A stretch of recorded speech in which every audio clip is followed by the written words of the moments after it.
ভারতের এই মোদী সরকার এখনো এখনো 2টা বছর কেটে গেছে, তাদের ধারণা হচ্ছে, এবং শুভেন্দু যেটা মনে করে, এই যে বলে অবৈধ সরকার, কেন বলে? তাদের ধারণা যে বাংলাদেশে যতদিন না একেবারে পাকিস্তানের সাথে কোনো সম্পর্ক থাকবে না, চীনের সাথে কোনো নিরাপত্তা সংযোগ থাকবে না, চীনের সাথে, এই যে আমরা বলি যে শুভেন্দু এসছে, বিজেপি এসছে, এখন তিস্তা চুক্তি এগিয়ে যাবে, এটা কিন্তু ভুল ধারণা। আমরা সবাই বেশ পাবলিকলি বলি, পাবলিক ডিপ্লোমেসিতে বলতে থাকি যে এখন মমতা না করে দিয়েছিল, ভারত এখন নেগোশিয়েট করবে। ভারত নেগোশিয়েট করবে তখনই যখন বাংলাদেশ বাধ্য হবে যে চীনের সাথে কোন রকমের তিস্তা নিয়ে সহযোগিতায় যাবে না, গঙ্গা চুক্তির ব্যাপারে চীনের সাথে কোন রকমের আলাদা কোনো সম্পর্কে যাবে। এটা তো হতে পারে না। ভারত তার নিরাপত্তা প্রশ্নে ঠিক যেগুলো চায় সেগুলোই যদি আমাদের হাসিনার মতো এখন এই সরকারকে মেনে নিতে হয়, তাহলে তো ভারতের সাথে আমাদের সমতার ভিত্তিতে কোনো সম্পর্কই থাকবে না। আমি যেটা বলে আসছি এবং বারবার ইনসিস্ট করি যে অবশ্যই যে এই যে ফরেন মিনিস্টার এখন চীনে গিয়েছে, যথা শীঘ্র চীনে শুধু আমাদের তিস্তা ডেভেলপমেন্টই না, ওই উত্তরবঙ্গের ওই অঞ্চলের পূর্ণ আরবানাইজেশন, ইন্ডাস্ট্রিয়ালাইজেশন, তারপর এই যে ক্লাইমেটিক ইকো ফ্রেন্ডলি যেসব চীনের সাথে কাজ করা যায়, নেপাল কোথায় এগিয়ে গিয়েছে চীনের সাথে রেলওয়ে কানেকশন করতে, ভুটান আলাদাভাবে চীনের সাথে কথা বলে। ভারত যতই দাবি করুক, বাংলাদেশ তো এই যে ইন্ডিয়ার এই গুরুত্বপূর্ণ নেভাল এক্সারসাইজ অনেক দেশ গেছে, শ্রীলঙ্কাও গেছে, বাংলাদেশ যায়নি। বাংলাদেশ না যাওয়াটাই আমি মনে করি is a very good indication যে আমাদের সাথে ভারতের যে সম্পর্ক হবে, সেখানে যে নিরাপত্তা প্রশ্নে আমরা যে একে অপরের শত্রু, মিত্র হওয়া সম্ভবই না, কেননা ভারতের টেরিটোরিয়াল অ্যাম্বিশনস রয়েছে। নর্থ ইস্টকে তারা নিরাপত্তার প্রয়োজনে বাংলাদেশের উপরে তাদের একটা সামরিক প্রভাব রাখা তারা মনে করে অনিবার্য। যে ইউনূস সরকার কয়েকটা উদ্যোগ নিয়েছিলেন, যেটা ধরেন স্যার যে লালমনিরহাটের যে এয়ারপোর্ট চালু করা, আবার টার্কির সাথে দুই একটা চুক্তি হয়েছিল, এখানে ড্রোনের ফ্যাক্টরি করা, তারপরে তিস্তা চুক্তির ব্যাপারে কতটুকু আগাতে পারে, অর্থাৎ এগুলোতেই তো আপনার ধরেন হিমশিম খাবে বাংলাদেশ, মানে যদি ইন্ডিয়ান অ্যাগ্রেশন শুরু হয় বা ইন্ডিয়া যদি অ্যাগ্রেসিভ অ্যাটিটিউডে যায়। এবং আপনি যদি দেখেন যে আমাদের তো কোনো স্যার দূরদৃষ্টি নাই। ওই যে একটা কথা আছে গ্রামের দিকে বলে, মরছে ফাগুনে কানতে আসছে আগুনে, মানে অগ্রহায়ণে পরের বছরে। আপনি রোহিঙ্গা সমস্যার সমাধানের জন্য ওয়াকার সাহেব বলতেছে আমাদের যদি ইহা থাকিত তাইলে রোহিঙ্গারা আসতে পারতো না। শুভেন্দু বলছেন হাসিনাকে তারা নাকি ফেরত পাঠাবে দেশে। তো এই সার্বিক পরিস্থিতি নিয়ে বাংলাদেশ ভারত সম্পর্ক এবং বর্তমান সরকারের দুই একটা বিষয় নিয়ে আমরা কথা বলবো। আমার সঙ্গে আজকে অতিথি হিসেবে যোগ দিচ্ছেন আন্তর্জাতিক সম্পর্ক এবং রাজনৈতিক বিশ্লেষক অধ্যাপক শাহিদুজ্জামান। স্যার, আপনাকে স্বাগত জানাচ্ছি আজকের অনুষ্ঠানে। তো স্যার, আমি প্রথমে একটু শুভেন্দু অধিকারীর খুব আলোচিত যে বক্তব্য, যার উপর ভিত্তি করে আমরা আজকের শিরোনামটা দিয়েছি, সেটা একটু শুনতে চাই। হাসিনা ওয়াজেদ বৈধ প্রধানমন্ত্রী, এরা অবৈধ। হাসিনা ওয়াজেদ প্রধানমন্ত্রী হিসেবেই ঢাকাতে শাহজালাল এয়ারপোর্টে নামবেন, স্যালুট দিয়ে নিয়ে যেতে হবে। এখন স্যার ধরেন হাসিনার তার কোনো উপায় নাই, তো আমি স্যার এটার একটা যে কার্টুন তৈরি করেছি সেটা হচ্ছে এটা মানে শুভেন্দু এয়ারলাইন্স চড়েই আপনার হাসিনা ঢাকা এয়ারপোর্টে আসার চেষ্টা করবে। অর্থাৎ দেখেন কত একটা স্বৈরাচারের কত করুণ পরিণতি। সে এখন এই শুভেন্দু অধিকারীর ঘাড়েও চেপে বসতেছে, বা শুভেন্দু অধিকারীরা এই যে কথাটা বললো যে হাসিনা বৈধ প্রধানমন্ত্রী, হাসিনা কে স্যালিউট দিয়ে নিয়ে যেতে হবে। যা শোনা যাচ্ছে যে 70% চান্সেস যে এই শুভেন্দু অধিকারীকেই শেষ পর্যন্ত হয়তো চিফ মিনিস্টার করা হবে। এবং এখানেই কিন্তু একটা বড় ওয়ারি, এই যে কিছুক্ষণ আগে আপনি দেখালেন শুভেন্দুর রিমার্কস গুলো, এটা কল্পনা করা যায় না যে ভারতের স্পেশালি বেঙ্গলে ভাবি মুখ্যমন্ত্রী কূটনৈতিক যে সহনশীলতা, কূটনৈতিক শিক্ষা যে এত অন্ধ ও গরিব, এটা বলার ফলে তো প্রথমেই তিনি মেসেজ দিয়ে দিচ্ছেন যে বাংলাদেশের সাথে এই পশ্চিমবঙ্গ সরকারের একটা যে কনস্ট্রাকটিভ রিলেশনশিপ হওয়ার আকাঙ্ক্ষা ছিল বাংলাদেশের, সেটা একেবারে মানে ঠান্ডা জল ঢেলে দিলেন। Whether he can come out of this sort of events. আজকে আবার তাকে দেখলাম যে গতকালকে পর্যন্ত তার যে ধরনের আচরণ ছিল ভারতীয় মিডিয়াতে, তাকে দেখলাম যে আজকে আবার তার আচরণে কিন্তু একটা 180 ডিগ্রি চেঞ্জ চলে আসছে। আজকে তার কথাবার্তায় সে হিন্দিতেও কথা বলছে, একজন হিন্দি জার্নালিস্টকে অনেকক্ষণ ধরে বোঝাচ্ছে যে 2011 সালে কি হয়েছিল, তিনি তৃণমূলের ধারণাকে কিভাবে বাংলার বিভিন্ন জায়গায় ইন্ট্রোডিউস করেছিলেন। তার বলে যে আমি নিজের আমিত্ব নিয়ে কিছু বলতে চাই না, তবে বলে দিবে যারা জানে পুরনো নেতা তারাই বলে দিবে যে আমার অবদান কি ছিল, কি করেছি। He was in a very quiet reflective mood, এবং সে মনে হচ্ছে যে তার বোধহয় অ্যাওয়ারনেস আসার একটা সম্ভাবনা রয়েছে। এটা তো মোদির জন্য খুব বিব্রতকর হবে এই ধরনের রিমার্ক করা, যেখানে মোদি নিজেই না। কিন্তু স্যার ধরেন উনি তো কিন্তু স্যার শুধু এটা আজকে তো প্রথম না, এর আগেও তিনি অনেকবার মানে অত্যন্ত উস্কানিমূলক কথা বলেছেন, আজে বাজে কথা বলেছেন। আমাদের সরকারের তরফ থেকে হয়তো সরাসরি প্রতিক্রিয়া না দিলেও গভর্নমেন্টের থার্ড লেয়ার বা ফোর্থ লেয়ার থেকেও তো একটা প্রতিবাদ হওয়া উচিত। অর্থাৎ কোনো কিছু আনচ্যালেঞ্জ ছেড়ে দেওয়া বোধহয় ঠিক না আর কি। এবং আমি যদি স্যার আপনাকে আজকে একটা সংবাদ থেকে দেখাই যে সন্ধ্যার পরেও আমরা এইসব জিনিসগুলো দেখলাম, কিভাবে বয়স্ক মানুষদের তৃণমূল নেতাদের ধরে এই অল্প বয়সী ছেলেগুলো বাড়িতে ঢুকে সব ভেঙে ফেলছে, সোফা সেট, তারপর বড় বড় জিনিস লুট হচ্ছে রীতিমতো। মুসলমানদের দোকান ফ্যাশনেবল সব নিউ মার্কেটে, সেটা ভেঙে বেছে বেছে ভেঙে দেওয়া হচ্ছে। এগুলো সবই থাকছে, কিন্তু বাংলাদেশের ব্যাপারটা হচ্ছে কি, আমাদের এখানে এখন আমাদের নিজেরই একটা ক্রিটিক্যাল সময় যাচ্ছে। আজকে যখন শুভেন্দু এসব মানে, আর ভারত সরকার যখন এগুলো নিয়ে তারা ক্যালকুলেট করছে, সেখানে ঠিকই আমাদের পররাষ্ট্রমন্ত্রী চীনে সফরে, যে আজকে চীনের সাথে অত্যন্ত গুরুত্বপূর্ণ আলোচনা হয়েছে যে আগামীতে মাসে হয়তোবা তারিক জিয়া চীন সফরে যাবে। তিস্তা সম্পর্কে আমার মনে হয় প্রায় ফাইনাল অগ্রগতি হয়ে যাওয়া উচিত। আমি যতদূর জানি ডক্টর খলিলের টেম্পারামেন্টাল চেঞ্জ হয় ঠিকই, কিন্তু শেষে যে আজকে এখন শেষ সময় তিনি যেই কাজে গিয়েছেন, এটা বাংলাদেশের জাতীয় স্বার্থের জন্য অত্যন্ত গুরুত্বপূর্ণ, এবং আমরা চাই না যে ভারত কোনোভাবে বাদ সাধুক।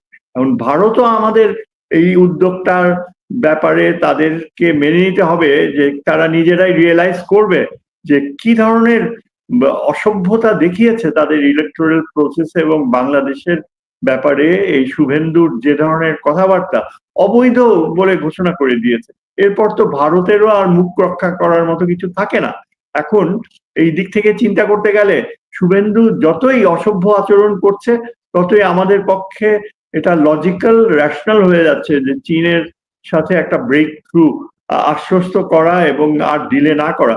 এবং আই ওয়াজ হ্যাপি যে কালকে আমাদের ফরেন মিনিস্টার কিন্তু মিডিয়ার সাথে কথা বলার সময় অনেকটা পজিটিভ ইন্ডিকেশন দিয়ে দিয়েছে, এবং বেশ ফার্ম ভয়েসে, যে আমরা ভারতের জন্য অপেক্ষা করতে পারবো না, আমরা আমাদের জাতীয় স্বার্থ রক্ষা করার জন্য যা করার তা করব। এবং এখানে আমার মনে হয় যে ভারত সরকার দুইবার চিন্তা করবে যে শুভেন্দুর আচরণ এবং শুভেন্দুকে চিফ মিনিস্টারের ব্যাপারে গ্রিন সিগন্যাল দেয়াটা ভারতীয় জাতীয় স্বার্থের জন্য কতখানি। তো বাংলাদেশ কিন্তু রিফ্লেক্টিভ পজিশনে থাকাটা আমার মনে হয় এখন right at this time make sense. আর আপনি যেই জিনিসগুলো বললেন না, ওই যে পুশিং করবে, এই করবে, সে এইগুলো করবে, তারপর নদীতে ইয়ে করছে, এগুলো কিন্তু ইন্টারন্যাশনাল মিডিয়া খুব ভালো করে অবজার্ভ করছে, এবং এটা আমাদের এইসব ধারণা থেকে, এই অসভ্যতা থেকে বের হওয়াটা, এটা আমাদের যে অ্যাবসলিউটলি নেসেসারি। এবং ভারতকে একমাত্র যদি এই ব্যাপারে আমরা নিয়ন্ত্রণে আনতে চাই, এবং শুভেন্দুর উচ্চাবিলাসকে যদি আমরা নিয়ন্ত্রণে রাখতে চাই, তাহলে এটা আমাদেরকে মনে রাখতে হবে কিন্তু আমাদের এয়ারফোর্স চিফ এখনো বলে যাচ্ছে যে বাংলাদেশ নিজের সামর্থ্য বাড়াচ্ছে, আমরা এগুলো করছি, বাট তার গলায়, তার কথায়, আমাদের ডিফেন্স এস্টাবলিশমেন্টের কথায়ও এই একা সিঙ্গেল হ্যান্ডেড সিকিউরিটি প্রিপারেশনের উপর বেশি ফোকাস করা হচ্ছে। এটা কিন্তু ভারতকে নিউট্রালাইজ করা, নিবারক হিসাবে ডেটার করা, এটা কিন্তু সম্ভব হবে না। আজকে আমাদেরকে এই পরিবর্তিত পরিস্থিতিতে, যেখানে শুভেন্দুর মতো বিজেপি শক্তি অর্জন করে, আসামে এখন যে শক্তি অর্জন করেছে, এবং একটা বিশাল সংখ্যক পপুলেশনকে গৃহহীন করে ছেড়ে দেওয়ার চিন্তা, এগুলো সব থামানো সম্ভব হবে।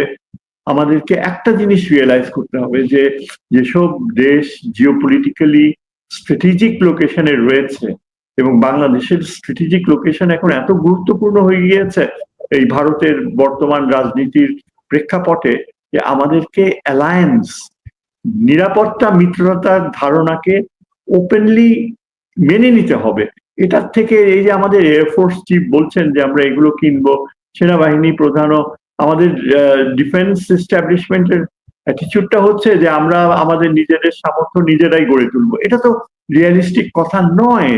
এবং এটা পুরনো টাইপের প্যাট্রিয়টিজম, আউটডেটেড প্যাট্রিয়টিজম, যে বলছেন বাংলাদেশটা নিজের সামর্থ্যে, নিজের শক্তিতেই গড়ে উঠবে।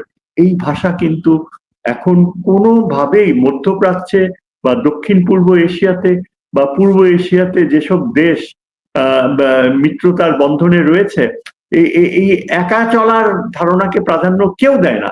আমাদের এখন যেটা শুভেন্দু ও মোদির যে দৃষ্টিভঙ্গি, সেটার প্রেক্ষাপটে আমাদেরকে প্রথমত সামরিক মিত্রতার প্রাসঙ্গিকতা সম্পর্কে যৌক্তিকভাবে ডিফেন্ড করতে হবে, যে আমরা একা সম্ভব কিছু বছরের মধ্যে সেটা ফরিদপুর পর্যন্ত চলে আসতে পারে স্যালিনিটি, এবং তারপর আমাদের এখানে একটা ভয়াবহ দুর্ভিক্ষজনিত প্রক্রিয়া, এবং এই জন্য তিস্তার পানি, উত্তরের পানি যেন ঠেলা দেয়, যেন চলে আসে। এবং এই ক্ষেত্রে চীন অপরিহার্য, কারণ ভারত আমাদেরকে হয়তো তিস্তার পানির মাত্রা বাড়িয়ে দিতে পারে, সেই বাস্তবতা এখন আর নাই। তারা ওই যে গগনতলা নাকি ভিটা পশ্চিমবঙ্গে যে পানি তারা নিচ্ছে, আজকে একটা ডকুমেন্টারি দেখলাম ইন্ডিয়ান, তারা বলে যে যথেষ্ট না এগ্রিকালচার, তারা আরো বেশি তিস্তার পানি ব্যবহার করবে এবং শূন্যের কোঠায় নিয়ে। এই যে ভারতের এই ধরনের বাস্তবতার প্রেক্ষাপটে আমরা নিশ্চয়ই ভারতের সাথে আলোচনায় যাব, কিন্তু চীনের সাথে তিস্তা চুক্তি বাস্তবায়ন নিশ্চিত করে, এটাকে আমরা বলি diplomacy from a position of strength. আপনাকে চীনের সাথে যখন আপনি যাবেন, তখন চীনের হাতে সেই জাদুর কাঠি রয়েছে, কারণ ভারতের ওই যে ব্রহ্মপুত্রের সোর্স, যার ফলে তাদের ওই ড্যাম বানানো আসামের, আমাদের সিলেটের কাছাকাছি, সেটা বন্ধ হয়ে গেছে। সেটা যদি হতো, সেটা হয়নি, কারণ চীন এখন উত্তরে ওই ব্রহ্মপুত্রের চাইনিজ সাইডে যে ড্যাম তৈরি করছে এবং তার ইয়ে করবে, সেটার কারণে ভারত এখন তাকে যথেষ্ট সমীহ করতে হচ্ছে এখন। আর ভারত, কিন্তু আমরা জানি যে চীন যদি তিস্তার দায়িত্ব নেয়, ভারতের উপর তারা এমন চাপ সৃষ্টি করতে পারে, ব্রহ্মপুত্রের পানি যদি বন্ধ করে দেয়, কমায় দেয়, ভারতের গলা টিপে ধরতে পারে চীন, এবং সেটা চীন করতে দ্বিধা করবে না।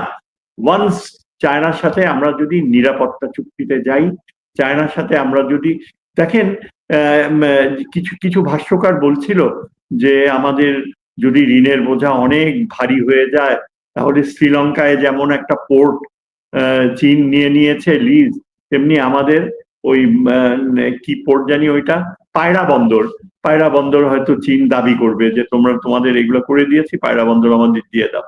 দেখেন, কাকতালীয় ভাবে এ কথা বলতে বাধ্য হচ্ছি, পায়রা বন্দর কিন্তু এমনিতেই আমাদের উচিত চীনকে সহযোগী করা, দিয়ে দেওয়ার প্রশ্নটা আসে যে চীন সেখানে আরো অথরিটি মেনটেন করবে, কিন্তু পায়রা বন্দরে যে ওয়াটার লেভেল এত কম, সেটা আমাদের চালানো, বজায় রাখা, মেনটেন করা এত কঠিন যে এটা একটা ব্লেসিং ইন ডিসগাইজ হবে যদি চীন আমাদের উত্তরবঙ্গ সহ ওই অঞ্চলে সরাসরি একটা ম্যাসিভ উন্নয়ন প্রক্রিয়ায় ইনভলভ হয়। তাহলে ভারত বা এই শুভেন্দু অধিকারী কখনো আমাদেরকে ওই আগের মতো হাসিনার পথে ফিরে দিতে হয়, তখন তো আর সেটা সম্ভব হবে না। আর চীন যদি পায়রা বন্দরে আসে, পায়রা বন্দর যদি কোনো কারণে আমাদের চীনকে লিজ আউটও করতে হয়, ধরেন আমি হাইপোথেটিক্যালি বলছি যে একটা সেটা আমাদের জন্য একটা ব্লেসিং ইন ডিসগাইজ হবে, কারণ পায়রা বন্দরের খুব কাছেই রয়েছে সোয়াচ অফ নো গ্রাউন্ড, যেটা আপনার তলাবিহীন সমুদ্র, 1700 স্কোয়ার কিলোমিটার নিয়ে এটা গঠিত, এবং এটা পৃথিবীর অন্যতম শ্রেষ্ঠ মেরিন বায়োলজির ভুবন, যেখানে অনেক সম্পদ রয়েছে, অনেক বায়োডাইভার্সিটি রয়েছে। এটায় আমরা চীনের প্রযুক্তি ব্যবহার করতে পারবো। আমরা তখন চিন্তা করতে পারবো চীনের মাধ্যমে রামপাল থেকে ভারতকে ঠেকানো। আপনি হয়তো জানেন যে আমাদের একজন মহিলা আমেরিকার পেন্টাগনে আর্মস কন্ট্রাক্টর হিসেবে কাজ করেন। ভদ্রমহিলা কিন্তু আমাদের বাংলাদেশের নিরাপত্তা নিয়ে বেশ ভালো ভালো টক শো করেন, আমি নামটা ঠিক মনে করতে পারছি না। তিনি বলছেন যে ভারতীয়রা যখন এই আমাদের রামপালে নেতৃত্ব দেয়, তারা কয়েক কোটি, 3 থেকে 5 কোটি টাকা স্যালারি নেয়, যিনি প্রধান 3 থেকে 5 কোটি অ্যানুয়াল অ্যামাউন্ট তারা ফরেন এক্সচেঞ্জে ইন্ডিয়াতে পাঠায়। এবং এই সব ভারতীয়রা আমাদের এই যে রামপাল থেকে নিয়ে আরো অন্যান্য অনেকগুলা প্রজেক্টে, এই যে আপনার রূপপুর প্ল্যান্ট, সেখানে রাশিয়ানরা রয়েছে, ভারতীয়রাও রয়েছে, এবং ভারতীয়দেরকে আপনার ওয়েস্টার্ন স্ট্যান্ডার্ডে তাদের বেতন দিতে হয়। এগুলো যে কিছু কিছু জিনিস রয়েছে, এইগুলোই কিন্তু এখন শুভেন্দু অধিকারী যত বেশি উস্কানি দেবে, আর আমরা যদি সেটাকে উস্কানির কাছে ভিকটিম হই, তাহলে কিন্তু কোনো লাভ হবে না। আমাদের এখন যোগ্য নেতৃত্ব দরকার, আমাদের এখন নেতৃত্বে এইরকম গুণগত চেঞ্জ আনা দরকার, যা এই যে পশ্চিমবঙ্গের এই সরকারকে একদম বাই এক্সাম্পল কাজের মাধ্যমে তাদেরকে বুঝিয়ে দেয় যে কত বড় মূল্য তাদেরকে দিতে হবে বাংলাদেশের প্রতি এই ধরনের বিশ্বাসঘাতকতা বলেন বা এই আন্তর্জাতিক নদী আইন ভায়োলেট করাটা, কি হতে পারে? আপনি যেটা বলতে চাচ্ছেন স্যার, যে মানে মূলত আমি যদি আপনাকে একটু এক লাইনে সামারাইজ করি, যে আপনি বলতে চাচ্ছেন যে চীন এবং পাকিস্তানের সাথে আমাদের একটা প্রতিরক্ষা চুক্তি বা এরকম একটা এগ্রিমেন্টে যাওয়া উচিত, ভারতের এই অ্যাগ্রেসিভ অ্যাটিটিউডটাকে নিয়ন্ত্রণ করার জন্য বা এটার উপর একটা প্রভাব রাখার জন্য। কিন্তু ধরেন এটা হয়তো আমরা বুঝতে পারবো যে ইউনূস সরকার কয়েকটা উদ্যোগ নিয়েছিলেন, যেটা ধরেন স্যার যে লালমনিরহাটের যে এয়ারপোর্ট চালু করা, আবার টার্কির সাথে 2-1টা চুক্তি হয়েছিল, এখানে ড্রোনের ফ্যাক্টরি করা, তারপরে তিস্তা চুক্তির ব্যাপারে কতটুকু আগাতে পারে, অর্থাৎ এগুলোতেই তো আপনার ধরেন হিমশিম খাবে বাংলাদেশ, মানে যদি ইন্ডিয়ান অ্যাগ্রেশন শুরু হয় বা ইন্ডিয়া যদি অ্যাগ্রেসিভ অ্যাটিটিউডে যায়। এবং আপনি যদি দেখেন যে আমাদের তো কোনো স্যার দূরদৃষ্টি নাই। ওই যে একটা কথা আছে গ্রামের দিকে বলে, মরছে ফাগুনে কানতে আসছে আগুনে, মানে অগ্রহায়ণে পরের বছরে। আপনি রোহিঙ্গা সমস্যার সমাধানের জন্য ওয়াকার সাহেব বলতেছে আমাদের যদি ইহা থাকিতো তাইলে রোহিঙ্গারা আসতে পারতো না। তো ভাই দেখুন, এগুলো জি স্যার বলেন। আমি বলি, এগুলো আপনি যেগুলো বলছেন না, এগুলো কিন্তু অতীতের একটা অভিশপ্ত শাসক গোষ্ঠী, এই যে হাসিনা, তার কারণে এই পরিণতিগুলো হয়েছে। কিন্তু এগুলো সব স্টিরিওটাইপিং, মানে বদ্ধমূল ধারণা। প্রথমত, ভারত আমাদের কোনো কিছুই করতে পারবে না, কারণ আমাদের কোয়ালিটি অফ ফাইটিং স্পিরিট, আপনি পদাতিক বাহিনীও বলেন আর বিমান বাহিনীর অফিসারদের কথাই বলেন, দে আর বেটার দেন ইন্ডিয়ান ফাইটার্স। তারা যে ট্রেনিং দিচ্ছে পাকিস্তানে, 1 বছর প্রায় হয়ে গেল আমাদের ফার্স্ট গ্রুপ ট্রেনিং নিয়ে আসছে, পাকিস্তানের অনেক পজিটিভ। এবং আপনি ভুলে গেলে চলবে না, পাকিস্তান কিন্তু অনেক এগিয়ে গিয়েছে অ্যাভিওনিক্সে। আমাদের এখানে কিন্তু এই যে ভারতের দালালি করে একটা শ্রেণী, ভারতীয় গোষ্ঠী, এরাই কিন্তু বারবার এই ধরনের প্রশ্ন তোলে যে আমাদের এসব চিন্তা করবে। ভারত, আমাদেরকে যেটা হচ্ছে কি, আমাদের অনেক সময় ক্ষেপণ হয়ে গিয়েছে। গত 2 বছরে অনেক দ্রুত গতিতে চীনের সাথে এই তিস্তা চুক্তি সই করা যেত, কিন্তু কিছু রেজিম, ওই ইউনূসের সময়কার কিছু বিশ্বাসঘাতক একজন মহিলার কথা তো আমরা সবাই জানি পাবলিকলি, যে এই তিস্তা চুক্তিকে ঠেকিয়ে রেখেছে এবং খুবই ভয়েসে দৃঢ়তার সাথে কথা বলতো, পরে দেখা গেল যে এরা কিছুই করেনি। আমি তো মনে করি যে চীন এখন যে যতটুকু রেডি রয়েছে বাংলাদেশের নিডস গুলো ফুলফিল করতে, এবং এই যে আমাদের কিছুদিন দেখেন ফর অবভিয়াস রিজনস আমরা ওয়েস্টার্ন যে লোন সেগুলো পাচ্ছে না, তার কারণ রয়েছে। কিন্তু চীন কিন্তু এগিয়ে আসছে ফিনান্সিয়াল লোনস এর ব্যাপারে। চীনের শর্তগুলো হয়তো অত ওয়ার্ল্ড ব্যাংকের মতো নাও হতে পারে, কিন্তু চীন লিবারেল, টলারেন্ট। যেসব দেশ ইন্দোনেশিয়া থেকে নিয়ে আপনি মালয়েশিয়া, থাইল্যান্ড বাদ দিয়ে আরো অন্যান্য কিছু কিছু দেশ রয়েছে, তারা কিন্তু ঠকে নাই চীনের কাছ থেকে সিকিউরিটি পার্টনারশিপ ডেভেলপ করার ব্যাপারে। তারা পাল্টা ব্যবস্থা নিয়েছে।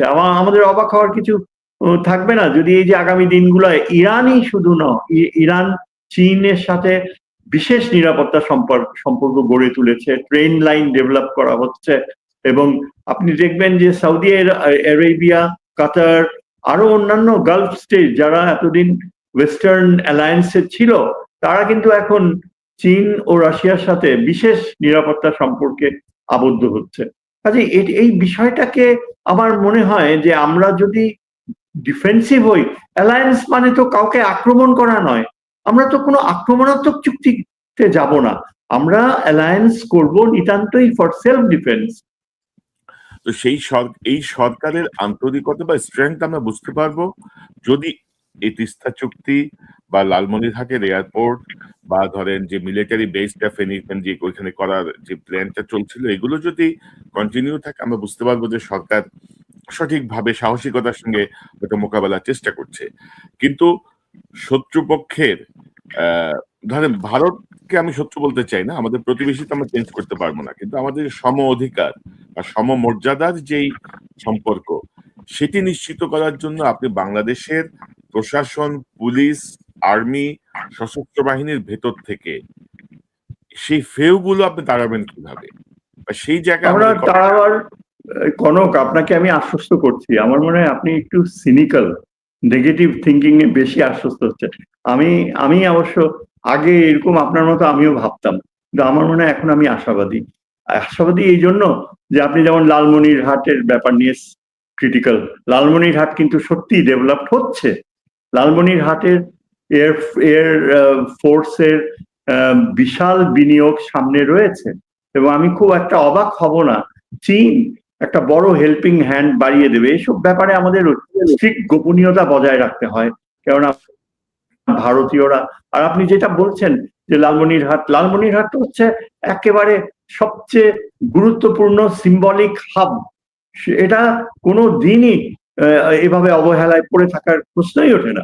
বগুড়া, সৈয়দপুর, ঠাকুরগাঁও এগুলোও তো ডেভেলপ করা হচ্ছে, এবং আমাদের এখন এই ডেভেলপমেন্ট প্রসেসে যদি চীনের সাথে যে প্রক্রিয়াটা এখন অনেক বাধার পরে সামনে চলে আসলে, একবার চীনের যদি কনফিডেন্স লেভেল হাই হয়, then money should not be any problem. আমাদের ডোকলামে চীনের যে ক্যাপাবিলিটি তারা ডেভেলপ করতে, আপনি জানেন ডোকলাম একেবারে ঠিক সবচেয়ে কাছে চাইনিজ টেরিটরি বাংলাদেশের বর্ডার থেকে হার্ডলি 130 মাইল, এবং ডোকলামে ভারতীয় সেনাবাহিনীর সাথে চীনের কনফ্রন্টেশন হয়েছে, এবং ভারত খুব সেন্সিটিভ। এই ধারণা যেটা হাসিনা গিফট করেছে ভারতকে, এই ধারণা থেকে আমাদের বের হয়ে আসতে হলে অবশ্যই আমাদের লালমনিরহাট ডেভেলপ করতে হবে। আমাদের দেশে আপনি বলছেন যে এই ভারতীয়পন্থী লোকেরা আমলাতন্ত্রে রয়েছে সব আপনি নিশ্চয়ই এটা অবগত রয়েছেন, কয়েকদিন আগে 12 জন senior Amla of high quality তারা পাকিস্তানে গিয়েছে। লাহোরে সিভিল সার্ভিস একাডেমিতে তারা 3 সপ্তাহ কাটাবে, এবং বাংলাদেশের সাথে এই যে আঞ্চলিক সহযোগিতা, জিওপলিটিক্যাল, জিওস্ট্র্যাটেজিক সম্পর্কগুলো, এখানে সিভিল প্রশাসনের যারা এখন ডিসিশন মেকিং লেভেলে চলে যাবে, তারা ক্রমশ যে এই পাকিস্তানের সাথে একটা যোগাযোগ হবে। এখন পাকিস্তানের সাথে আমাদের সাংস্কৃতিক বন্ধন, এই বন্ধন টন্ধন, তারা আমাদের 71-এর সব শত্রু ছিল, সবই সত্যি, কিন্তু তারপরেও ভূ রাজনৈতিক বাস্তবতা আমাদের আজকের যে দৃষ্টিভঙ্গি তা হচ্ছে এই যে পাকিস্তানের মাধ্যমে চীনের সাথে আমরা সম্পর্কের দূরত্ব অনেকখানি কমিয়ে ফেলতে পারি। আপনি দেখেন পাকিস্তান কতখানি গুরুত্বপূর্ণ। এই যে ভারত একজন ওয়েস্টার্ন জার্নালিস্ট পয়েন্ট আউট করছে যে যেখানে পাকিস্তান টেররিস্ট স্টেটের ইমেজ থেকে বের হয়ে এসে আজকে তারা আন্তর্জাতিক কূটনীতির শীর্ষ পর্যায়ে নেগোশিয়েট করছে, এবং শুধুমাত্র তাই না, ক্ষেত্র বিশেষে ইরানের পক্ষ নিয়ে আমেরিকার সাথে আর্গিউ করছে। এই ধরনের যখন পাকিস্তান কূটনৈতিক দক্ষতা এবং তার সামরিক সামর্থ্য প্রমাণ করে, সেখানে ভারত কি করছে? ভারতের একমাত্র অবসেশন হচ্ছে বাংলাদেশকে কিভাবে করদরাজ্য করবে। 80% অফ ইন্ডিয়ান মিডিয়া খালি সারাক্ষণ বাংলাদেশ এইটা করে। আপনি জঘন্য এদের দৃষ্টিভঙ্গি, এটা যে কতখানি ওদের সেলফ ডিস্ট্রাকটিভ, এটা কখনো পারবে না। তো আমাদের দেশের লোকেরা যারা বিশ্বাসঘাতকতা করতে চেয়েছে ভারতের, তারা পারে নাই। গত 1 বছর ছিল শ্রেষ্ঠ সময় তাদের। এবং এই যে যারা আওয়ামী লীগের নেতারা কিভাবে কথা বলতো যে এই তো ফিরে আসছি, বীরের বেশে ফিরে আসবে, শুভেন্দু যেই কথা বলে, এই যে কত বড় একটা গর্ধব। আমার মনে হয় সে নিশ্চয়ই তার অতীত বাস্তবতায় ফিরে যেয়ে একটা হেলদি চিন্তাধারায় আসবে। কারণ একটা সময় ছিল সে কিন্তু মমতা ব্যানার্জির রাইট হ্যান্ড ছিল। শুভেন্দু মমতাকে অত্যন্ত লয়ালি, ঠিক যেমন ওই যে আমরা বলি যে শয়তান কেন শয়তান হয়েছে, শুভেন্দু যখন দেখলো যে তাকে বাদ দিয়ে মমতা তার এই ভাতিজা, এই এই এই ছোকরা, যে তার নাম যেন কি, মুখার্জি, তার ভাগ্নে অভিজিৎ নাকি যেন নাম, ভুলে গেছি। হ্যাঁ, অভিজিৎ ব্যানার্জি। আজকে আপনি যদি দেখেন অভিজিৎ ব্যানার্জি যে কি অস্বাভাবিক মাত্রায় মমতার ব্যাকিং পেয়েছে। তার বাড়ি 13 জন চেয়ার গুনে দেখালো, 13টা পুলিশ অফিসার থাকে, ভিতর থেকে ক্রেন দিয়ে বিরাট সরঞ্জাম বার করছে আজকে ভারতীয় পুলিশ, যে এইসব সরঞ্জাম রাখা হয়েছে ভিতর থেকে সিকিউরিটি মনিটরিং করতে। সে যেই রাস্তা দিয়ে যাবে সেই রাস্তা কিছুক্ষণের জন্য, আধ ঘন্টার জন্য বন্ধ করে রাখা হতো, কোনো ট্রাফিক মুভমেন্ট থাকবে না। এগুলো কিন্তু আগে কেউ মুখ খুলে নাই। মমতার যে ডিজেনারেশন এত মাত্রায় হতে পারে, এবং এই শুভেন্দু না, আমি বলি ওই যে তার যে ভাগ্নে, সে আজকে তৃণমূলের সিনিয়র লিডাররা, তারা রবীন্দ্র ঘোষ, তারপর মালদার মনিরুল ইসলাম, আরো বেশ কয়েকজন, তারা সবাই মুখ খুলেছে, বলে যে মমতার পতনের একমাত্র কারণ হচ্ছে এই তার ভাগ্নে। তার সে প্রভুভৃত্য সম্পর্ক গড়ে তুলেছিল তৃণমূলের সিনিয়র লিডার থেকে, সবাইকে বাদ দিয়ে সবাইকে অপদস্থ করে ওই তার জেনারেশনের ছেলে। মমতা কিভাবে এগুলো অ্যালাউ করলো? মমতার উচিত ছিল প্রথমেই শুভেন্দুকে সামনে এনে রাইট হ্যান্ড হিসাবে যদি রাখতো, আজকে কিন্তু ভারতে এই বিজেপির এই উত্থান এভাবে হয়তো নাও হতে পারবে। যেভাবে এই সংসদকে চালানো হয়েছে এই গভর্নমেন্টের দ্বারা, সেটা অত্যন্ত লজ্জাজনক। এবং এইটা হাসিনার সংসদ যেভাবে চলেছে, আমার কাছে মনে হয়েছে তাই। তারেক রহমানের জন্য এখন যেটা সবচেয়ে গুরুত্বপূর্ণ, তাকে এটা নিশ্চিতভাবে নিজের উপর বিশ্বাস রাখতে হবে যে ভারত তার রক্ষাকর্তা হতে পারে না, ভারত কখনো তার বন্ধু হতে পারে না। তার মা যেমন এটা খুব ভালো করে বুঝেছিল যে এই ভারত আর পাকিস্তানের ভিতর পাকিস্তানের ইন্টেলিজেন্সের সাপোর্ট অত্যন্ত প্রয়োজন। তারেকের এটা বুঝতে হবে, তারেক রহমানকে, ISI must play important role. কিছুদিন আগে একটা খবর বেরিয়েছিল যে এয়ারফোর্সের ভিতরে ভারতীয় অনুচররা ঢুকে তারেককে নাকি হত্যা করার মতো একটা ষড়যন্ত্র, এবং এটা আইএসআই কিন্তু ডিটেক্ট করেছে। এটা ভুলে গেলে চলবে না যে পাকিস্তানের আইএসআই নিয়ে এখানে এই ভারতপন্থীদের নানা রকমের ষড়যন্ত্র তত্ত্ব, এমন আজে বাজে সব। অথচ এই ইন্টেলিজেন্স এজেন্সিটা it is one of the best in the world. America ISI কে সম্পূর্ণভাবে বিশ্বাস করে তার এই সামরিক নিরাপত্তার ইন্টেলিজেন্স এনে দিতে। আমি মনে করি তারেক রহমানের উচিত হবে এই যে নীতি এখন পারসিউ করছে, কোনোভাবেই এই ভারতপন্থী এবং ভারতের একটা পাচাটা কুকুর, আমি শব্দটা আমি ইউজ করতে চাই না, এখানে যদি থেকে থাকে, এদেরকে আস্থায় নেয়া, বিশ্বাস করা, এটা তার জন্য আত্মঘাতী হবে। এবং এখন পর্যন্ত আমি দেখিনি যে সংসদে এমন ভাবে কোনো আচরণ। আমার কাছে যেটা মনে হয়, যেটা প্লাস পয়েন্ট হচ্ছে যে জামাতের সাথে এখনো ছাত্র নেতৃত্বের একটা অত্যন্ত মেধাবী অংশ তারা কিন্তু রয়েছে। এই যে এই জামাতের যে চিফ হুইপ নাহিদ, তার বক্তৃতা শুনেছেন, অসাধারণ। এবং ওই ভণ্ডগুলো বিএনপিতে যে ঢুকেছে কতগুলা, এগুলা সব আপনি এদের নাম করবো না, আমার মনে হয় সবাই জানে যে বিএনপির ভিতরে ভণ্ডামি করা, সংসদে যে এই যে ক্লাউনের মতো কথা বলা, আরেকজন নিজেকে বিরাট এক উকিল হিসাবে নিজেকে জাহির করা, নিজেই নিজেকে মনে করে যে তার মতো জ্ঞানী আর নাই, অথচ কোথাও ইয়ে নেই। এই ধরনের বস্তুদেরকে যত তাড়াতাড়ি তারেক রহমান ডিসকার্ড করে এবং বিএনপির সংস্থ থেকে বের করে, এবং বিএনপিকে ফেরত আনতে হবে যারা অনুগত ছিল, যেমন এই যে ধরেন আসাদুজ্জামান রিপন, তারপর আরো অনেকে রয়েছে লয়াল যারা অনেক ইয়ে করেছে, তাদেরকে নিয়ে তারেক রহমান আবার বিএনপিকে অর্গানাইজ যদি না করে, তাহলে কিন্তু আমার মনে হয় না যে খুব বেশি দিন এই সরকার টিকে থাকবে। আমার মনে হয় তখন আবার এবং স্যার ধরেন আমরা যেটা দেখছি যে আমরা তো ধরেন সংসদে আমাদের জুলাই সনদের ব্যাপারে, জুলাইয়ের ব্যাপারে তারেক রহমান সাহেব কিন্তু বেশ কয়েকবার বলেছেন যে জুলাই সনদ যেটাতে আমরা স্বাক্ষর করেছি, আমরা দাড়ি, কমা, সেমিকোলন সহ অক্ষরে অক্ষরে আমরা পালন করব, তাই না? তো এই কথাটা ধরেন মানে বর্তমান যে প্রেক্ষাপট, সেই প্রেক্ষাপটে এরকম একটা প্রতিশ্রুতি বা ঘোষণা অত্যন্ত গুরুত্বপূর্ণ। বাংলাদেশের অধিকাংশ মানুষ, কতিপয় আওয়ামী লীগ ছাড়া বাংলাদেশের অধিকাংশ মানুষ কিন্তু জুলাই বিপ্লব এবং জুলাই সনদের সঙ্গে লাইন। তো সেই জায়গাটা আমি আপনাকে একটু দেখাই। মাননীয় স্পিকার, আমাদের একটা তাগাদা ছিল যে এরা সংস্কারের বাহানায় যদি নির্বাচনটা না হতে দেয়, সেজন্য আমরা সবকিছুতে আপোষ করে জুলাই জাতীয় সনদেও স্বাক্ষর করেছি। আমরা একত্রিত হয়েছি, সমঝোতা হয়েছে এবং নির্বাচনের স্বার্থে আমরা একটা নিষ্পত্তি হতে হবে, এবং সেই নিষ্পত্তিটা আমি আশা করব যেন সেখানে কোনো ব্লাডশেড না হয় এবং শান্তিপূর্ণভাবে একটা মানুষ বুঝতে পারে তার আনুগত্যের সীমাবদ্ধতা এবং নিজেকে সরিয়ে নেয়।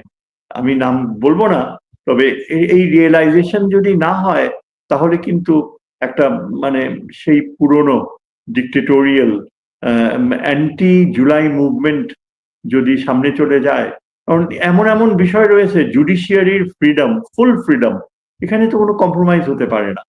তারপর প্রধানমন্ত্রীর যে টেনিয়র থাকবে 2 টার্মের বেশি থাকবে না, প্রধানমন্ত্রী আর পার্টি চিফ একই ব্যক্তি হতে পারবে না, এগুলো তো অত্যন্ত শক্তিশালী।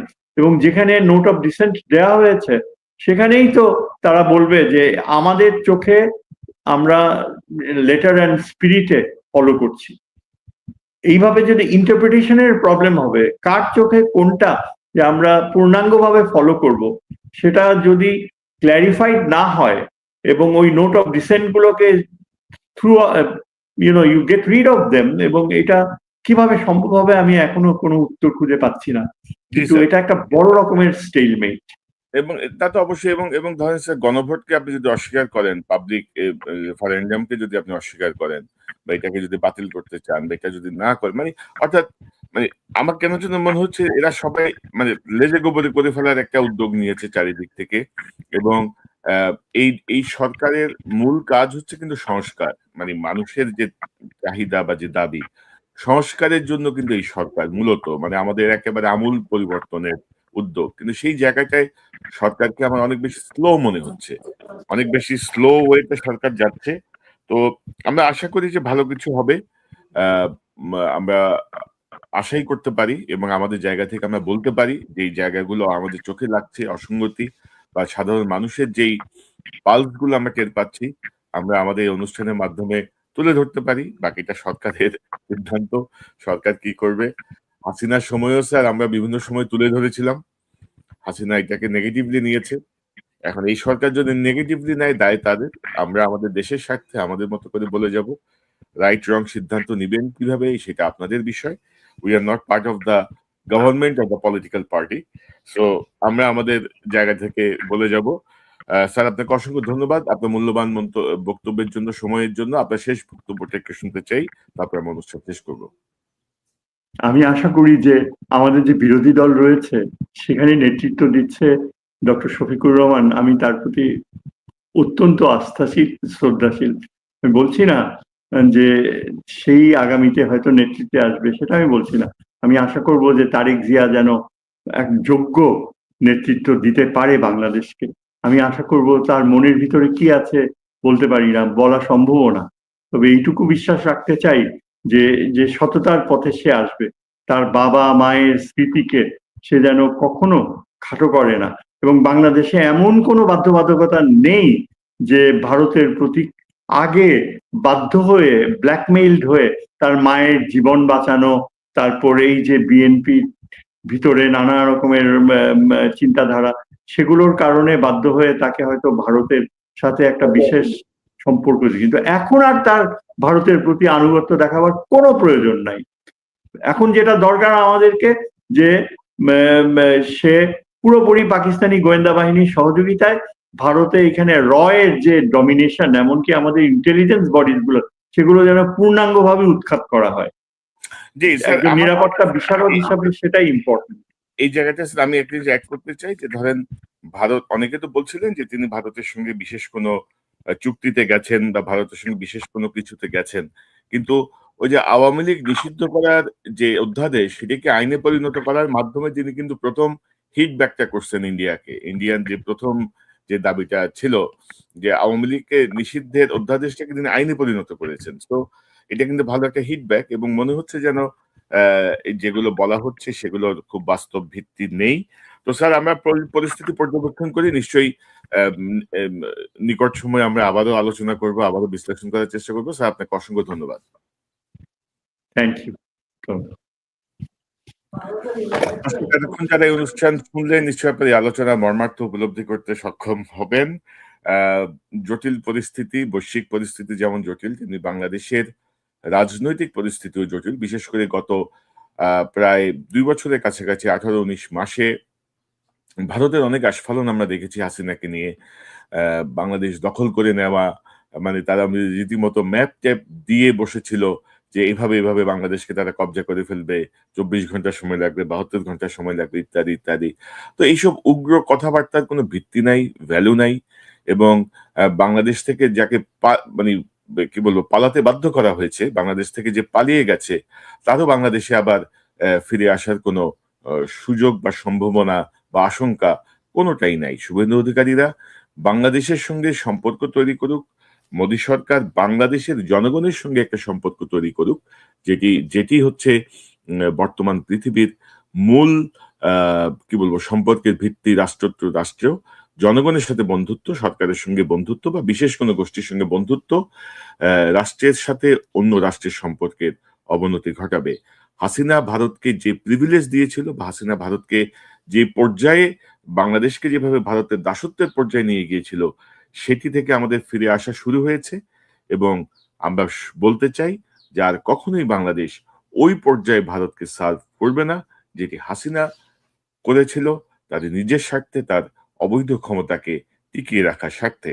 তো আমরা আশা করি শুভেন্দুদের শুভবুদ্ধির উদয় হবে, তারা নিশ্চয়ই বাংলাদেশের জনগণের সঙ্গে বন্ধুত্ব করবেন এবং এসব উগ্র কথাবার্তা থেকে তারা সরে আসবেন। এর থেকে বেশি কিছু এই মুহূর্তে বলার নাই। আমরা পরিস্থিতি পর্যবেক্ষণ করছি। দর্শক, এই চ্যানেলটি সাবস্ক্রাইব করে আমাদের পাশে থাকুন, এই চ্যানেলের মেম্বারশিপ নিয়ে আমাদের পাশে থাকুন। আবারও দেখা হবে ইনশাল্লাহ। আসসালামু আলাইকুম।